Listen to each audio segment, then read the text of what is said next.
Assalamualaikum geng kebun. Tuai apa hari ni? Saya bercadang hari ni nak buat jamu air kunyit lagi. Jamu air kunyit saya dah lama habis, tak sempat-sempat nak buat. Video kali ni saya tak tunjuk buat air jamu kunyit dulu, tapi saya tunjukkan saya tuai kunyit dan halia yang saya tanam. Saya pilih pokok kunyit yang dah nampak kunyitnya timbul-timbul dan juga dah berbunga. Itu tanda kunyitnya dah banyak dan sesuai waktu untuk tuai. Bahagian yang saya potong ni saya nak tanamkan semula. Kalau tangguh-tangguh nanti bimbang terlupa. Macam biasa, gemburkan tanah, galikan lubang dan tanam kunyit tadi.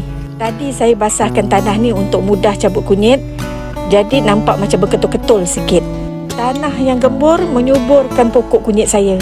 Okey, lepas cabut kunyit, saya nak cabut halia yang saya tanam lebih kurang 4 bulan lebih. Perhatikan tanahnya juga gembur.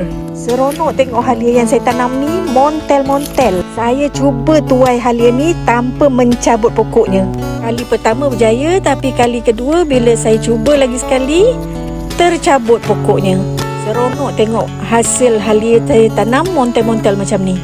Sama macam pokok kunyit tadi, halia ni juga saya potong tunasnya dan tanam semula. Kalau saya tangguh-tangguh, bimbang jadi malas atau terlupa langsung nak tanam semula. Alhamdulillah tuaian hari ni.